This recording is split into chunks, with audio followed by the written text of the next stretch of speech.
یعنی سابقہ اٹالین یہودی لیوپولڈ ویس نے، جنہوں نے علامہ اقبال کو مختلف کام تفویض کیے، جنہوں نے دستور پاکستان پہ کام کیا، جن کو پاکستان بننے کے بعد پاکستان کا پاسپورٹ نمبر 1 ایشو کیا گیا۔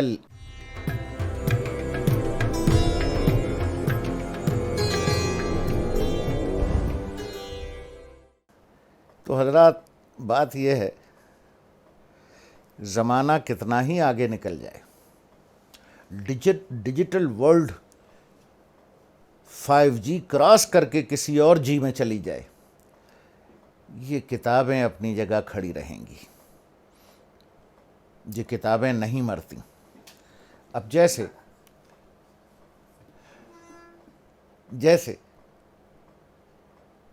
مسلح و رکن باد کتابیں و فراغتیں، امام سعدی شیرازی کی حکایات کون بھول سکتا ہے؟ اس کا تعارف بھی ہوگا۔ رکن آباد ایک نہر کا نام ہے، اس کے ساتھ ایک بہت چھوٹی سی جگہ کو مسلح کہتے ہیں۔ تو جب ہم تہذیب و تمدن تک پہنچ ہی گئے ہیں تو حضرت مولانا عبدالحلیم شرر کی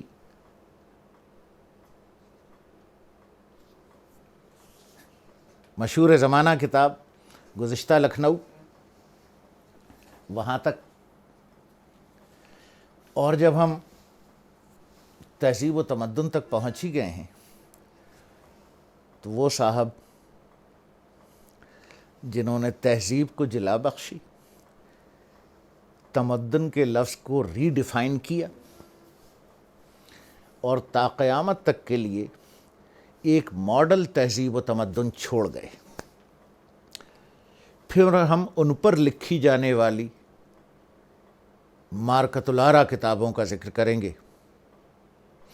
اور حضرت شاہ جی عطا اللہ شاہ بخاری کو جن لوگوں نے پڑھا ہے وہ یہ جانتے ہیں کہ شاہ جی دائرے کی صورت میں گفتگو کرتے تھے۔ روایت یہ ہے، کہا یہ جاتا ہے کہ شاہ جی کی گفتگو عشاء کے بعد سے شروع ہو کر فجر کی اذان تک جاری رہتی، عشاء کے وضو سے فجر پڑھتے اور اس دوران بیان جاری رہتا، اور شاہ جی کی گفتگو بازاروں سے گزرتی ہوئی، زینے چڑھتی اور اترتی ہوئی مخصوص معنوں میں، قرآن و حدیث کا سفر طے کرتی ہوئی، بازاروں سے گزرتی ہوئی، پھر قرآن و حدیث پہ ختم ہو جاتی تھی۔ تو جب ہم تہذیب و تمدن تک پہنچ ہی گئے ہیں تو تہذیب کے معنی کو مفہوم دینے والے سرکار دو عالم صلی اللہ علیہ وسلم پر جو پہلی کتاب لکھی گئی ان کی سیرت مبارکہ پر، اور سیرت کی جب میں مائل سٹون بکس کہہ رہا ہوں تو سیرت کی کوئی کتاب ایسی ہو نہیں سکتی اور نہ ہے جو ابن ہشام کے ریفرنس کے بغیر ہو۔ تو سیرت پر بعد کی کتابیں پڑھنے سے پہلی کتاب ابن ہشام کو نہ پڑھ لیا جائے کہ جس کو بنیاد بنا کر سیرت نگار سیرت کی کتابیں لکھتے ہیں، اور پھر ایک ایسی کتاب طبقات ابن سعد جس کے تذکرے کے بغیر کوئی سیرت نگار سیرت لکھ ہی نہیں سکتا، جس کی 8 میں سے 2 جلدیں سیرت پر ہیں، باقی پھر صحابہ اور تابعین پر بھی اس کا ذکر ہے۔ اور جب ہم ختمی مرتبہ سرکار دو عالم صلی اللہ علیہ وسلم کا ذکر مبارکہ ہو ہی رہا ہے تو ابن ہشام کے بعد جو کتاب یعنی شجرہ نسب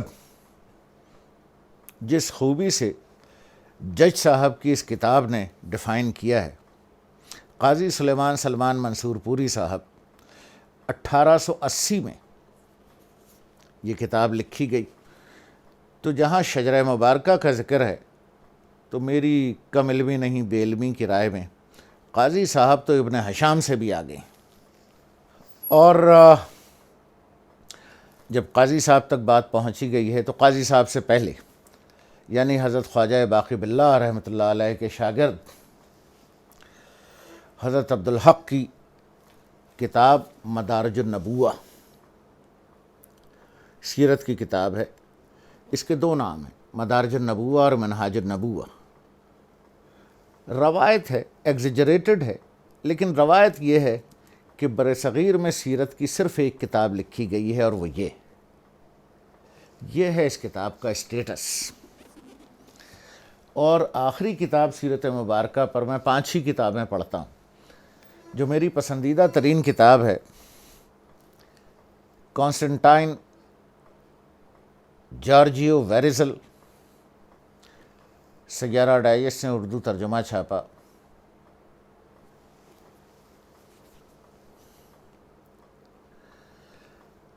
اس کتاب کے لیے صرف اتنا کہنا کافی ہوگا کہ یہ ہنگری کے ڈپلومیٹ تھے، عیسائی پیدا ہوئے، عیسائی زندہ رہے،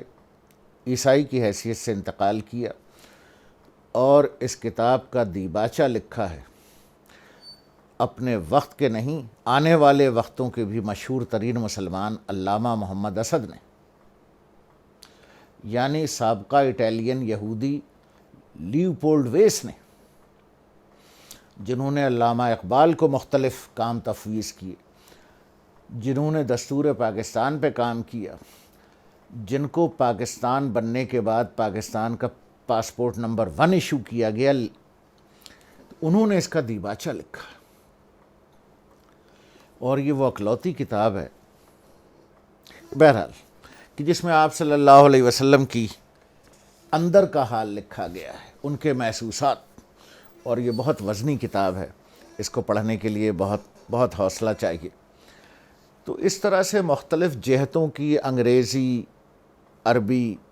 فارسی، ٹرکش کتابیں جن کے تراجم ہیں، ظاہر ہے اس کے ساتھ ساتھ انگریزی، اور یہ ہو نہیں سکتا کہ کتابوں کا ذکر essays of relief Waldo Emerson کے بغیر مکمل ہو جائے، یہ ہو نہیں سکتا۔ ہم کتابوں پہ گفتگو کیا کریں گے، اور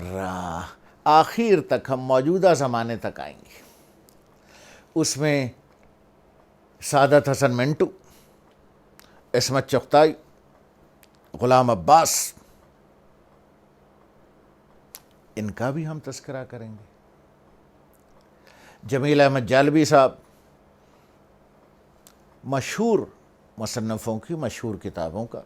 وہ چاہے انگریزی کی ہیں، اردو کی ہیں، فارسی کی ہیں، عربی کی ہیں، ہاں یہ خیال ضرور رکھا جائے گا کہ ان کے اردو تراجم موجود ہوں۔ اس کے ساتھ ساتھ اس چینل پر جیو پولیٹکس، سیاست، معیشت جس میں ایز سول سرونٹ ساری عمر گزری، معاشرہ، اور کسی حد تک جیو پولیٹیکل انالیسس اور پاکستان کے معاشرے کا انالیسس۔ ہاں، سیاست is not my cup of T, تو ہم سیاست پر گفتگو تو نہیں کریں گے، لیکن ہم جب معاشرے اور ملک کے حالات کا ذکر کریں گے، معیشت کا، معاشرے کا، جیو پولیٹیکل انالیسس کا، ملکی پروجیکٹس کا، تو خواہی یا ناخواہی، ولنگلی اور انولنگلی، چاہتے ہوئے یا نہ چاہتے ہوئے، سیاست کا ذکر تو آئے گئی، اور پھر بات پہنچی تیری جوانی تک۔ تو یہ مختصر تو نہیں رہا، خاصا طویل ہو گیا ہے تعارف،